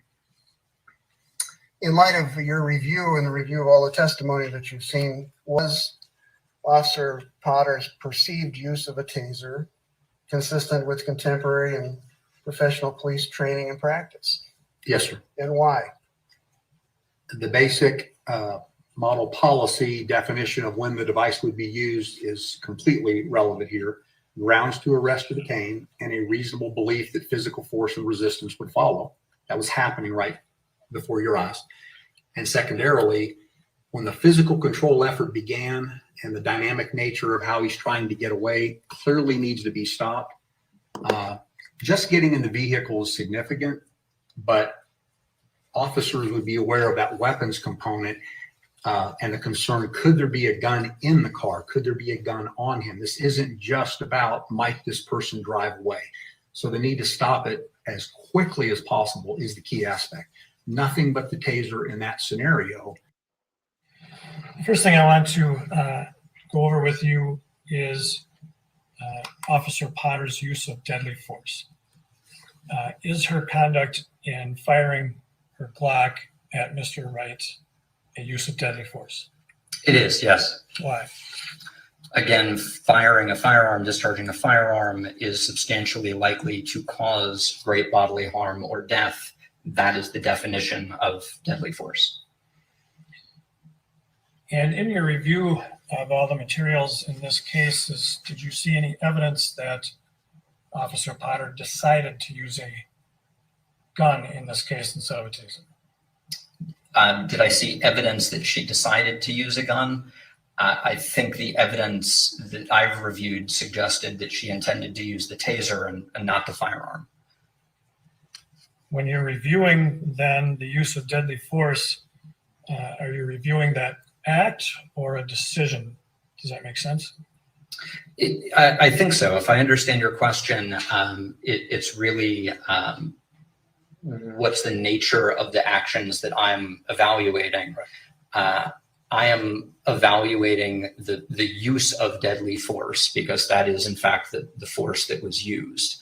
I separately have an opinion related to the use of a taser, which is what I understand Officer Potter intended to use in this case. Earlier, when you were describing the standard, in this hindsight 2020 thing, you talked about what known by the officer at the time. And I meant to follow up on that. At the time of what? So known to the officer at the time that force is used. For example, just because a person does something at point A does not mean that officers can use the amount of force that would have been justified at point B. The circumstances may have changed. We're talking about dynamic situations. So the question is whether the particular use of force was proportional, and separately whether it was appropriate at the time that force was used. In this case, have you reached an opinion to a reasonable degree of professional certainty whether Officer Potter's conduct in using deadly force was reasonable and justified? I have, yes. And what is that opinion? The use of deadly force was not appropriate, and the evidence suggests that a reasonable officer in Officer Potter's position could not have believed that it was proportional to the threat at the time. In other words, the use of force was apparently excessive and inappropriate. Specifically, the use of deadly force. I'm sorry, yes, the use of deadly force. Okay. So, Shawn, what do you think of all of this stuff that's been going on? I know you said you haven't had a chance to follow it. That was the video from the defense expert. Guys, what do you think? Shawn, what do you think? Well, I think that Is this the case with the woman who said that she mistook her taser for a firearm? I remember that case. So it looks like this case, she's trying to find a way to try to get out of things, but the evidence is just there. I mean, if you have all this years of training, you should know the difference between your taser and your firearm. And it looks like to me that she was angry about your Dante resisting her commands, and then she wound up shooting him.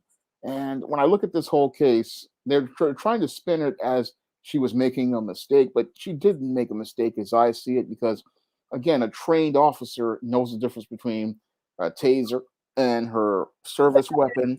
So I look at this whole case as them trying to get this woman out of accountability, but she needs to be held accountable for her actions, because it looks like to me she did intend to kill this young man. And they're trying to make it look like he was some sort of thug or some sort of bad boy, but we're seeing that he was a responsible son. We're seeing that he was a father, and we're seeing the human side of this young man in what I saw in the earlier video. And that was something that that the mainstream media would not tell us about this young man, but we're seeing that here. And we're seeing that this rogue officer took the life of a young, responsible man who was looking to take care of his family and be a part of a family. Well, let me say this: she's charged with manslaughter. Yeah. So manslaughter doesn't require an intent. And there are varying degrees. There's, of course, when you act with reckless negligence. Not even negligence, but in the heat of the moment. For instance, you kill someone, like a fight or so forth. If it's not a fight in self-defense or anything like that, then that could be considered manslaughter. Or if you walk in and see and I don't want anybody to take this as legal advice, but if you walk in and you see your lover, your wife, or your husband having an affair with someone else and you kill them, well, they use that as a manslaughter defense here. So that's what manslaughter is, and that's what they charge her under. And if she's convicted, she can face 15 years in prison. Now, this is just another clip from KARE 11 that shows the former police chief. After Imes, Potter's former boss, ex-Brooklyn Center Police Chief Tim Gannon took the stand, telling the jury he was ousted for political reasons. I believe one of the reasons that I was required or requested to leave the agency was because I would not immediately fire Kim Potter. Gannon, too, testified that Sergeant Johnson was in danger. When I viewed both camera angles and had all the data in front of me, I saw no violation. No violation of what? Of policy, procedure, or law. Prosecutors did make some ground on cross-examination with both men, implying Gannon is biased toward Potter. Did you feel bad for her at the time? I did. Still feel bad for her? I do. So tomorrow is the big day when Kim Potter takes the witness stand in her own defense. It could happen first thing in the morning. The defense also has one more witness who's going to testify about action errors. And then it'll be closing arguments after that, potentially on Monday. Back to you. All right, Lou, thank you. And of course, KARE 11 is bringing you live coverage daily from inside the courtroom throughout the trial. You can follow along on all of our digital platforms. Yeah. So that was today. Yeah, that police chief was biased. That police chief was clearly biased. Yeah. On code. And the other officer that testified there as well. Let me say this. You can, if a suspect gets into a moving car after he's been detained, remember this, he was already outside the car, so they had frisked him for weapons. They had to. Yeah. The car door was open. Now, I get that there could be a gun in the car. You're reaching, you don't do that. He had a warrant for his arrest. That's true. But there are a number of ways that you can still handle that as a lawyer. I mean, as a cop. The officer could have said, well, you got this warrant. We got to get this cleared up. I tell you what, you come downtown with us and let's go to the courthouse and clear your warrant. That's something they could do. Did they necessarily have to take him to booking? It's not, there's nothing in the law. I mean, that is procedure that they do, but they could have done other things if they had wanted to. Remember, all of this started, Sean, over a air freshener hanging from his rearview mirror. Yeah. It's illegal in Minnesota to have that, believe it or not, because they think it obstructs your view. I don't see how it does, because I mean, my father had that on his car for many years here in New York. Yeah. They're Well, selling them on the side of the road. yeah. Well, unfortunately, our brother is Yeah. dead over a fucking air freshener. And dead over, as I see it, racial profiling. Because Racial profiling. I doubt they would have done this to a white guy. Yeah. Well, at either rate, there's a possibility. And look, as a lawyer, I respect the system and so forth as an officer of the court, but I would not be surprised if she walks. Even if she doesn't walk and she gets convicted, I doubt she's going to do 10 years. That's just my belief based off the mitigating factors that they have. Although the judge in the case, who I've seen, she has, I'm trying to think, I don't know her name. Somebody in the chat, help me out with the judge's name. The Kim Potter trial. Her name is Judge Regina Chu. That's her name, Regina Chu. She's been calm, but I saw the defense attorneys actually got mad with her for denying some of their motions and even a motion for acquittal. In fact, I saw one defense attorney slam the podium. They said he slammed his hands on the podium or something like that. That's a no-no to do that in front of the judge. But yeah, air freshener.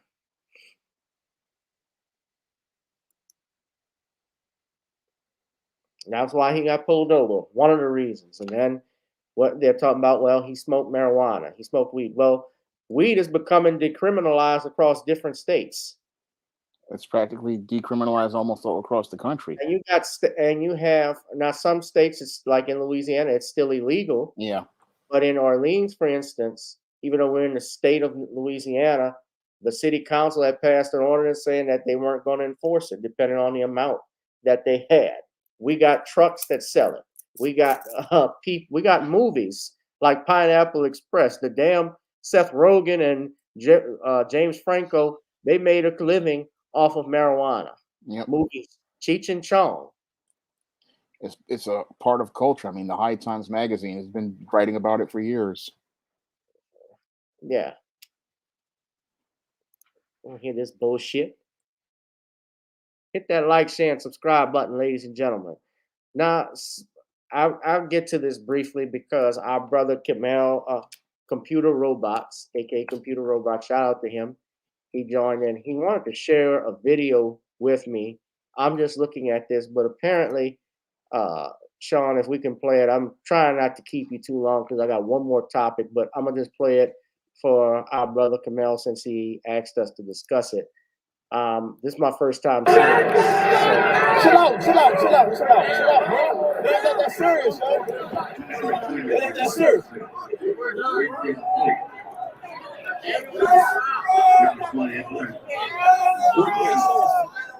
Chill out. Let them watch the game with you, yo. All right, when did I shut the fuck up? What are you talking? Chill out, yo. You fucking crazy. Hold that right now. I'm not being embarrassed for your cake. I'm not doing anything.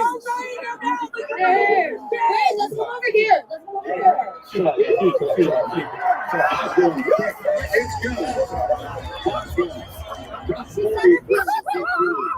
Dude. Oh, shit. Chill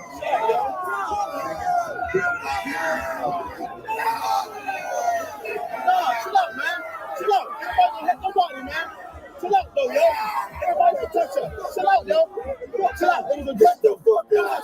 Don't touch her, yo. I'm not fucking touching shit. Relax. I ain't fucking nothing, yo. Relax. Get her the fuck out of here. Relax. I ain't fucking touching anything. Get your fucking ass out of here. Fucking bitch. Fuck you. Get her the fuck out of here. Chill out. Chill out. We got the police coming. Look at you, man. We got this, man.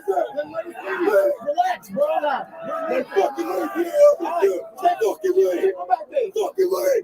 We got this bitch. Fuck out of here. We got this, man.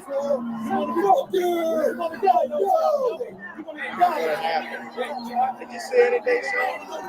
Well, I don't really see much except a black woman, I think, threw a beer in the face of a white dude. I don't know.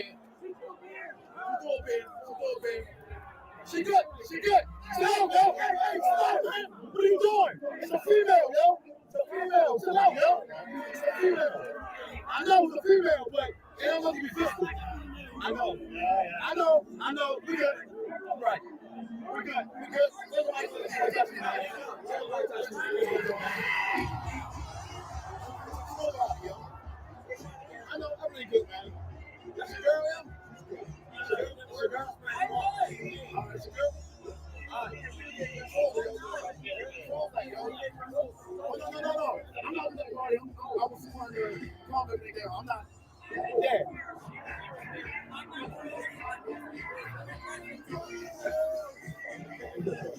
You can't go with nobody.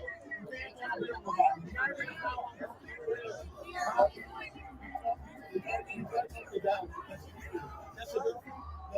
Oh, it's all good. It's all good. Yeah, I know. That was wrong. That was wrong. You don't know what it was about. That was wrong. It's a female.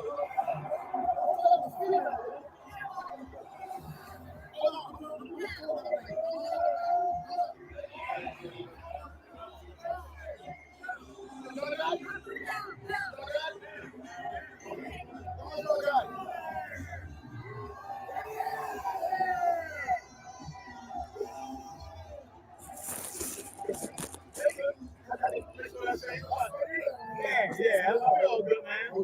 She go drinking, she shouldn't have did that shit, though, man. It wasn't necessary. Man. All right. I don't know what happened with that, but she threw a beer in his face. I don't know what happened previously to that. If he had said something to her, he probably could have tugged the jacket. I don't know. It happened so quick, Sean. I didn't see. Yeah, I didn't really get to see what was going on there. I mean, it's just, I don't know. Was it a ratchet black female or was it just your typical day with the football? It's hard to really, for me to really get an observation of what was going on. That's what happens at these football games anyway. I mean, you got a lot of people who are emotional, a lot of people who are drunk, and this is what happens with football games. That's why I don't like really going out to live events. So yeah, I guess it's just that it's your typical what they call angry black woman, but that's what happens at these games. So Yeah, I've been to these games. I mean, I see it happen. I see people who don't want to talk to others. I've seen people who get into fights. I've seen altercations happen with opposing team members, opposing fans. They get upset. I mean, that's why I don't really watch too much sports except on now and again because people get really emotional. They start getting personal. Alcohol involved, Yep. which tends to be a problem from time to time. So I don't really know what happened on it, computer robots, but yeah, he did that right in front of the dude's son too. So the son started crying. Yeah, but whoever she was, I mean, she could have been. She's lucky I don't know if she was arrested, but she could have been arrested for that because that's a misdemeanor. That's a battery. If you throw a beer in someone's face, that's against the law. Yeah. So I don't know if she got annoyed by him. I mean, you have that at these games. I love going to the Saints games. So I did when I was a kid. When I was younger than what I am now. I'm still young, but we had season tickets and we saw stuff like this. Not often, but it would come every now and then because people drink. And that's what happens at games. People are drunk, people are emotional, and what happens is you're going to get a lot of fights, you're going to get a lot of arguments, and that's what happens at football games. That's what happens. That's why if you don't want to deal with this type of stuff, you just sit down, get your big screen, and you watch the game on your big screen. And you can drink all you want there and curse all you want. You can hit the wall. Yep. Now, ladies and gentlemen, this is our final topic. And just as a little snap at Queen Shakur, this will be under 2 hours. Uh, James Brown's catalog sold for $90 million. The boss is asking, or he has, I shouldn't say asking, but he's gotten $500 million. You all know who the boss is. Shawn, you know who the boss is. Yeah, Bruce Springsteen. Bruce Springsteen. James Brown's estate got $90 million for his entire catalog. Not just his catalog, but his image and likeness is going to be operated by Primary Wave. They announced a partnership just on December 13th with the estate of the Godfather of Soul, James Brown, as part of this new deal, acquiring a stake in his music publishing, his master recording income stream, and his name and likeness rights. So y'all know what that means. When you see this, let me stop the screen and let me just show you the press release. I'm gonna play the video also. I have here, but you look at this, Shawn, image and likeness rights. That means, you know what that means, right? That means that James Brown's face is now owned by a white man. His image and likeness are now basically in the hands of Bruce Springsteen. Well, yeah, but no, not Bruce Springsteen. He doesn't. Primary Wave is not Bruce Springsteen. Okay, but a whole bunch of corporate people now have his likeness and his image. And this is one of the worst things that could ever happen. Again, it's more Black folks being short-sighted as related to wealth, and they sell their wealth for riches, and then white people take the assets that were wealth-building assets, and they become, like in this case, almost billionaires Well, Shawn, at the expense of Black people. I gotta stop you right quick. The point in why I was asking you that, Yeah. I wasn't saying that I wasn't trying to get you to say necessarily that James Brown image is owned by a white man, which it is. But when we say name and likeness rights, that means I'm trying to get at something. Yeah. What did they do with Tupac and Michael Jackson? Well, they license their image. They license for merchandising. They license it for products. They have, but what have you seen in some of these shows? They make holograms. Correct. So that means James Brown is going to be the next hologram. Yeah. It's going to likely be the next hologram for $90 million. Yeah. And James Brown, the Georgia legend, the man from Carolina, a brother was born in the Carolinas. He lives in, that's where his estate was. They're going to make, here's the thing, they sold it for $90 million. They're going to likely make $250 million or better off of James Brown. This was probably more than that. This was the robbery. This is the robbery of the year. Yeah. And I can't help but think of Tina Turner selling her whole catalog for $50 million. Just for some change. Black people don't value themselves. We don't value wealth. We just think No. about being rich. It's just enough. I need enough to get by. We don't think of generational wealth. This is a license to print money. You think about it. Michael Jackson's family supposedly got $750 million when he sold when they sold the Sony ATV catalog. That catalog is worth billions. That Beatles catalog, it's not just the Beatles. It was half of Sony, Jay-Z. It was Bruce Springsteen. It was Beyonce. Do you know that Michael owned, Shawn, did you know Michael owned Santa Claus is Coming to Town? Yeah, I know. He owned the Christmas song. Now think of that. Those are the two most popular Christmas songs of all time. They're played constantly on radio right now. If you go on a R&B station, you're going to hear Santa Claus is Coming to Town by the Jackson 5 or Bruce Springsteen. That's the popular version of it. Or you're going to hear Nat King Cole sing Chestnuts Roasting on an Open Fire. Michael was getting a check for that. Little Richard, he had that. They're going to be making billions off this. It's just like what happened with Prince. They tear the vault down. Prince has a whole library of music that has not even been released. And they could actually put out an album each they actually said that Prince got so much music in there, they could make an album for the rest of the century. Think of that. Here is the man who is arguably the most influential singer of all time. As great as Michael was as the entertainer, James Brown, who was his idol and his mentor, was the man who started it all. He influenced a whole genre, different genres of music, hip hop in particular. Hip hop is here because of James Brown. He's the most sampled artist in history. That song, The Funky Drummer, his drummer Clyde Stubblefield, that song is sampled on too many hip hop albums. Unfortunately, Clyde Stubblefield never made money from it. And this is a video too I wanted to share with y'all, but the movie I was talking about, this is it here, James Brown and the Devil. James Brown, I can't play it because I don't know if I'll get hit with a copyright strike, but go to this, and this is the video I was talking about where James Brown's son was saying how his father went to the crossroads.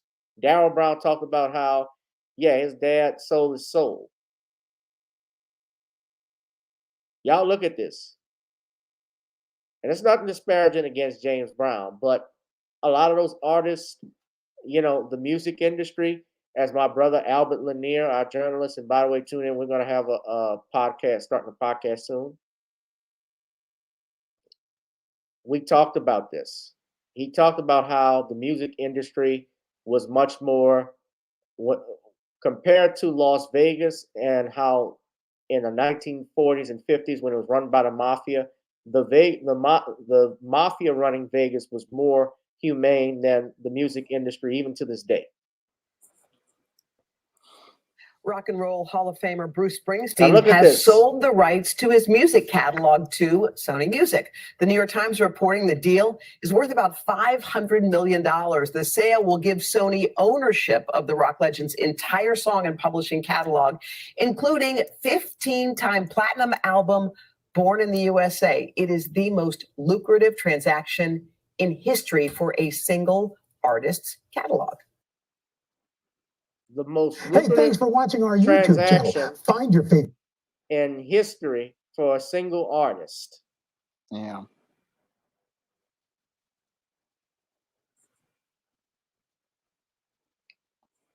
All that money, but the whole thing is they lost a lot of wealth.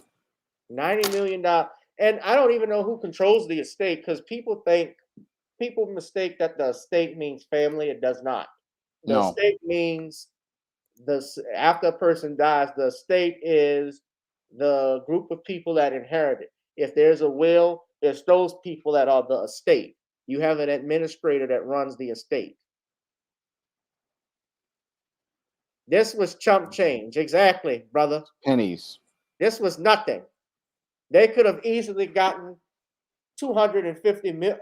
They should have gotten like 250 million from it. I could have been okay with that. They gave it away for pennies. $90 million? Below 100?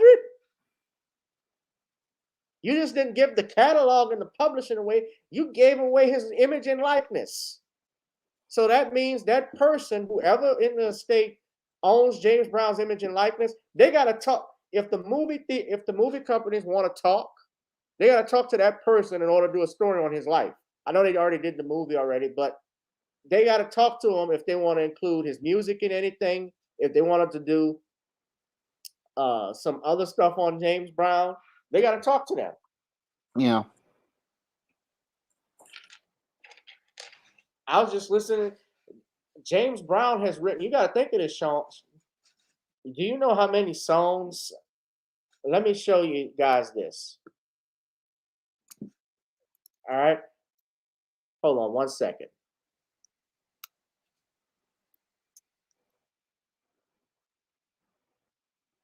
There are over, I don't know how many songs in total that he has written, but,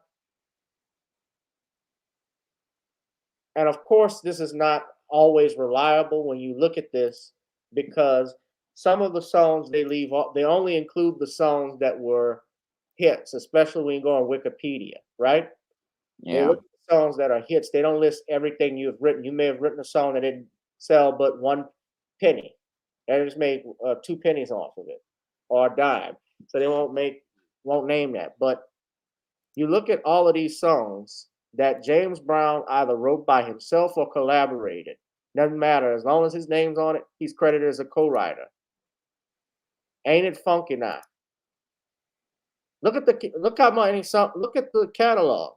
It's huge. Right. It's billions of dollars, especially when you start talking about using the songs in advertising or using the songs in movies. I mean, this is billions of dollars they probably the estate threw away for pennies, because James Brown's music is going to be around for years and generations. I mean, the money you could make on soundtracks, the money you could make on sampling. I mean, the payback. Yeah, a song that's been used multiple times over the last 10, 15 years. Right. The Funky Drummer. Now, this is the most sampled song of all time. His drum break, Clyde Stubblefeld's drum break, is the most sampled in music recordings.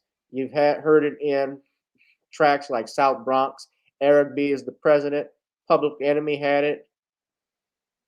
And unfortunately, he never received songwriting credit because, and as such, he doesn't get royalties from the sampling.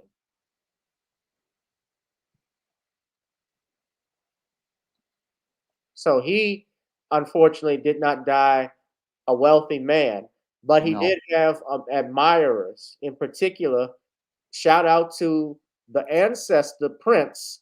Prince paid Clyde Stubblefeld's medical bills for the rest of his life. Clyde was Prince's favorite drummer. Prince paid for his medical bills.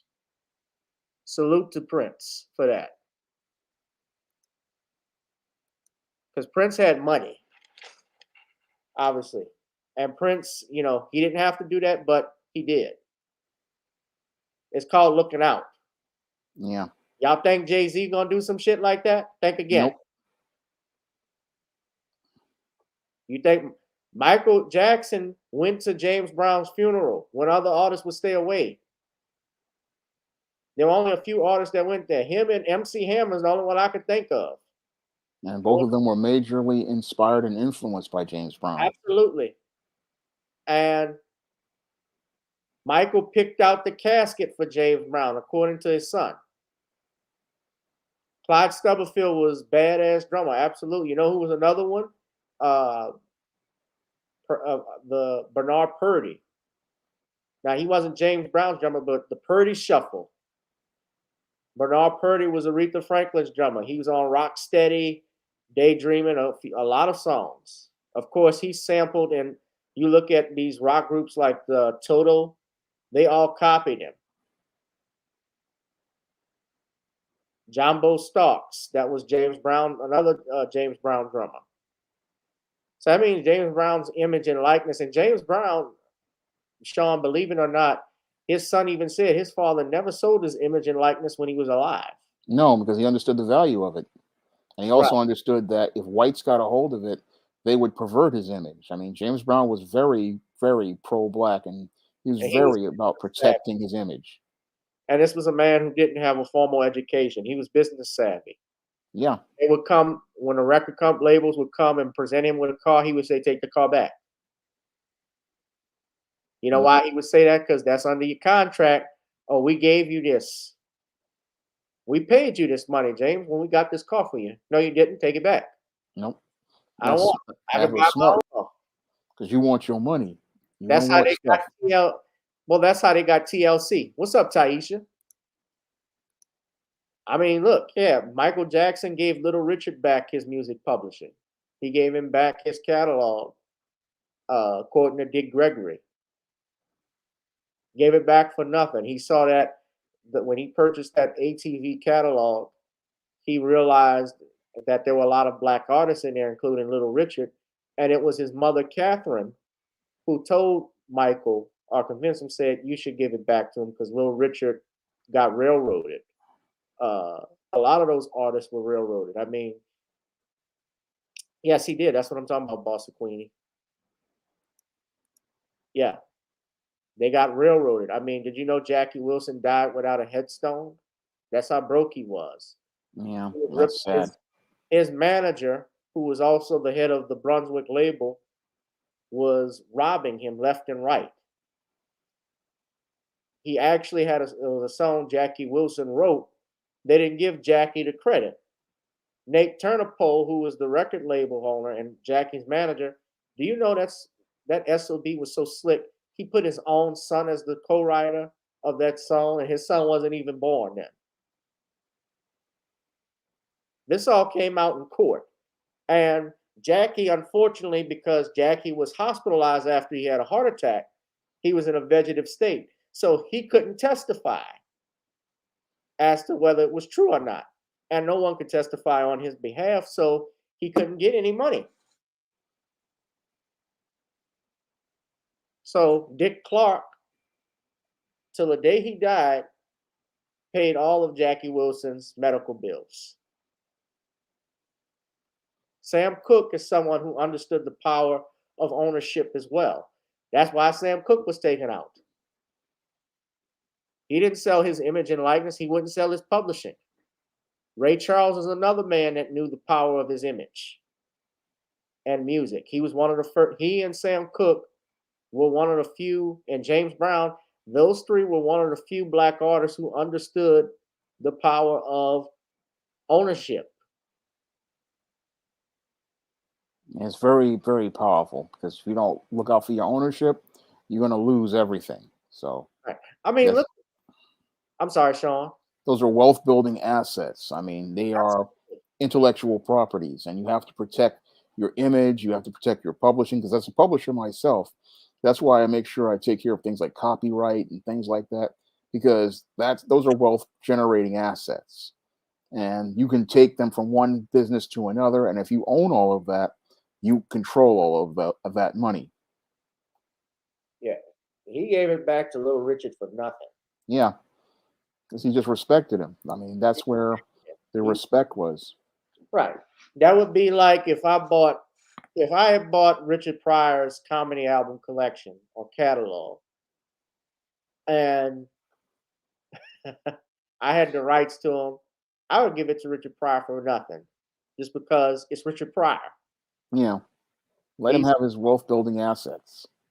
Although Richard, I know he's no longer here, but even if it were Red Fox, I would give it back to Red Fox. Of course, had financial issues, sadly. Sammy Davis Jr., those guys, and part of it was they bad business mistakes, but part of it also they got cheated on some stuff. That happens. Jackie Wilson got cheated. Even Sam Cooke got cheated. Look at the documentary, Lady You Shot Me. Did you know, by the way, Shawn, that Otis Redding and James Brown were actually going to start their own black music publishing company? And no, I didn't know that. That would have been a good thing to do. Well, unfortunately, they were, but unfortunately, Otis died. And there's been speculation as to his plane, that perhaps the plane ride he took, as if something happened with that. Now, I've heard that his son said it did happen, said Otis was not killed in a plane crash, he was beat up. But, I don't know that for a fact, per se, because I wasn't there. That was in 1967. I wasn't even born. But would it surprise me? No. And we'll be talking about that too in the future, so look out. But even they say James Brown's death, Shawn, his son has even said, and there's an investigation now in that CNN even talked about it, that James Brown was murdered. His son talked about his dad being poisoned.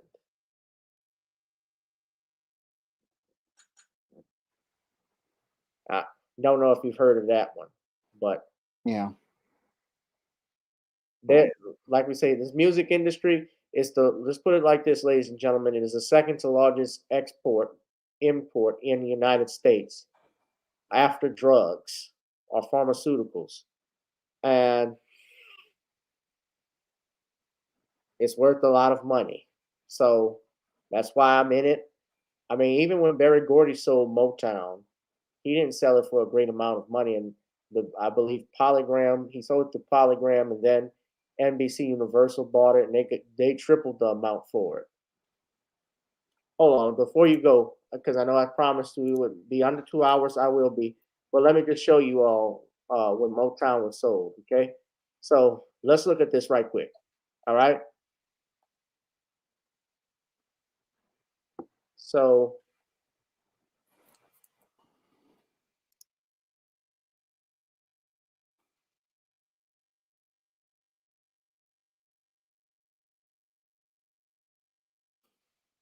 all right. So Berry Gordy, by the mid 1980s, Motown was losing money, and Berry Gordy, you know, he moved Motown out to Los Angeles, started making movies. He sold his ownership to MCA Records, which had a distribution deal in the United States with the label in 1983, and Boston Ventures for $61 million. In 1989, he sold Motown Productions TV film operations to Suzanne DePass, who continues to run it as of 2018. He retained the Jobet Music Publishing Catalog, Motown's music publishing catalog, selling it separately to EMI Music Publishing in parts between 1997 and 2004. It is nowadays owned by Sony AT Music Publishing, or Sony ATV, through the acquisition of EMI Music Publishing in 2012. So what happened is that Sony ATV bought out EMI, that music publishing catalog. Berry Gordy no longer owns it. Now, they don't list how much it was for, and I saw that even in my reports, Berry Gordy at one point was going to sell it to Michael Jackson, which I wish he would have done, because he would have kept it not only in black hands, but in the Motown family, because Michael is Motown. But think of this, Motown, they sell it for $61 million in 1988, which I don't know the equivalent of that in the 80s, but let's say that was worth about what? How much would that be worth today? 61 million in 1988.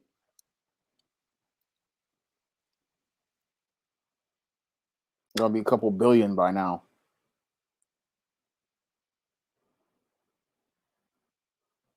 So 1 million in 1988 is equivalent to $2,349,518. $518.17, excuse me. So basically, if I'm just, for the sake of argument, it would have been doubled, Sean. Yeah. But today, that's actually worth, that's got to be worth more than even 120 million. You got to think Stevie Wonder, Diana Ross and the Supremes, the Miracles, Smokey Robinson, Marvin Gaye, the Jackson 5, the Temptations, the Four Tops, Junior Walker and the All Stars, and many others, Mary Well. That's got to be worth, the Supremes, that's worth billions.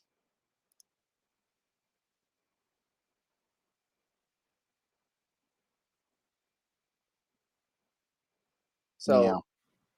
I have nothing more to say, Sean. I said I would keep it under 2 hours, and I will. But ladies and gentlemen, and thank you, Computer Robots, for the shout outs. Yes, the book, I know I've said it was coming out this fall.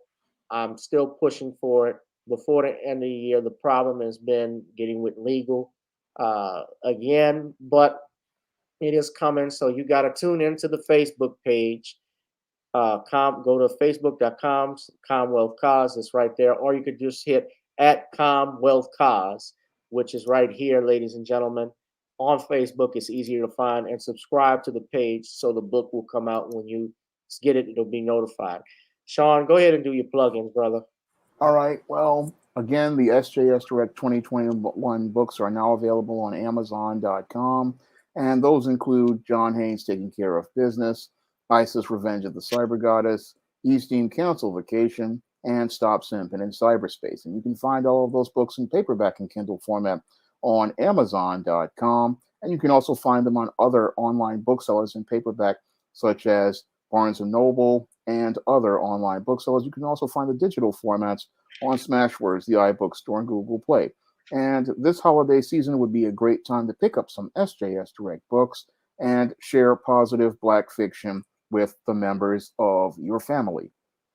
Most definitely. Again, ladies and gentlemen, tune in to the Facebook page at Commonwealth Cause to get all updates about the book that's coming soon on Amazon, Kindle, and paperback format. Purchase Shawn's books at ShawnJames.blogspot.com and also on Amazon. Support the SJS Directive. Buy a book for Christmas. It might make a good stocking stuffer for your loved one, ladies and gentlemen. And also, if you want to support me, of course, if you want to advertise, you can hit me up at gavin.rich1@gmail.com, or you can go to the Patreon at gboot2786. Also, of course, our Creole seasoning blends, ladies and gentlemen, Nawny'sCreoleBlends.com. Try it on chicken, meat, or fish. Nawny's goes great with every dish. And you can get that and order you some seasoning. I know DeAndre and a couple others have just recently ordered. Those will go out in the mail tomorrow. I promise you that, ladies and gentlemen. And my brother, hold on a second one. Shout out to everybody in the chat, from DeAndre to Computer Robots, our brother who's always on here supporting me.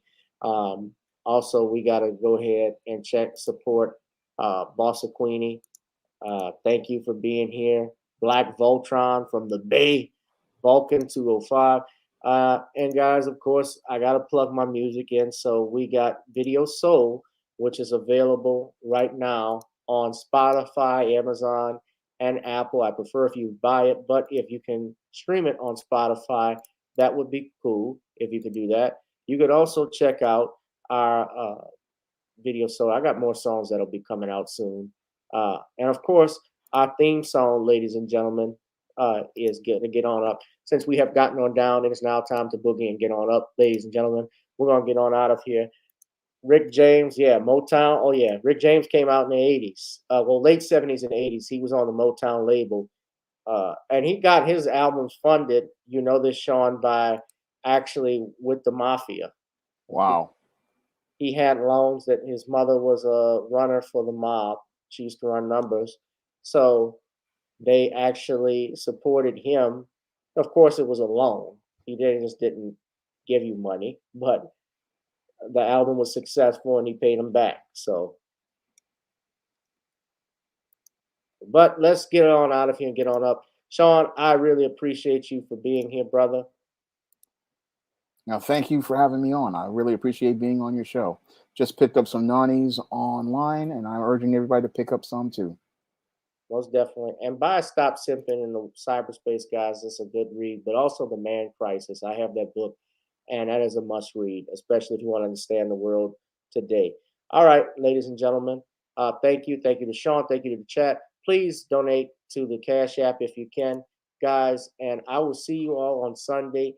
And stay tuned for some more details on our new podcast. All right. I'll holla. Peace. Night, Shawn. Good night. Girl, come on. Gotta dance to the beat. Because on the dance floor is where we'll meet. Show me what you got.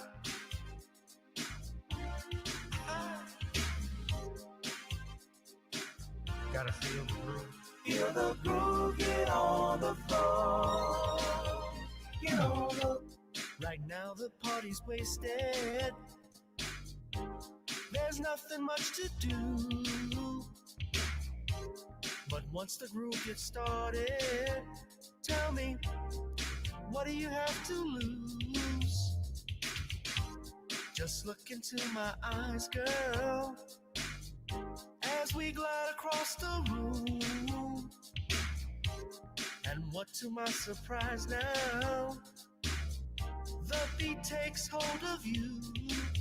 Now if you're feeling like I'm feeling, so come on baby, let's start dealing. Time to get this party started. Ain't no time for the broken hearted.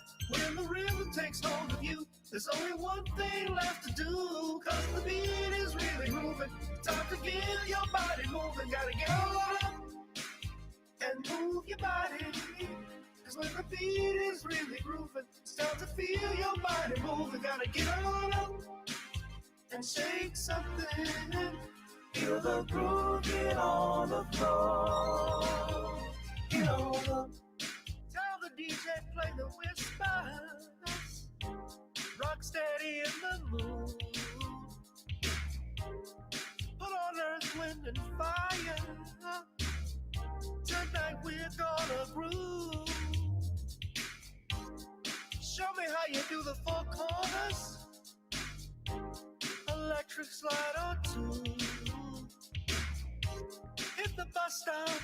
Do the bunny hop, baby. It's really up to you.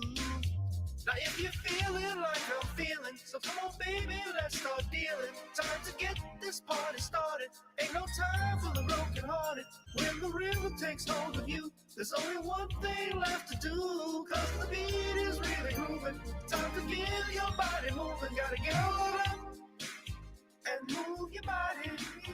Cause when the beat is really grooving, it's time to feel your body moving. Gotta get on up and shake something.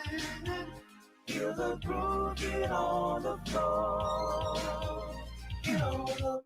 Now, 2020 hasn't been the best year of all times. We've been dealing with death, the pandemic, racism, bad policing, and all the bad rhymes. But like Uncle Snoop once said, if you're breathing, you're achieving. So if you're ready, I need you all to get on up. Are you ready? 1 and 2 and 3 and 4. Get your butt on the dance floor. 5 and 6 and 7, 8. This jam we appreciate. We're gonna slide and step on the beat. On the dance floor is where we'll be. Feel the groove, get on the floor. Get on up and move your body. Cause when the beat is really grooving, it's time to feel your body moving. Gotta get on up and shake something. Feel the groove, get on the floor. Get on up, baby. Yeah, gotta get on up. Come on, baby, gotta get on up, baby. Feel the groove, get on the floor. Get on up.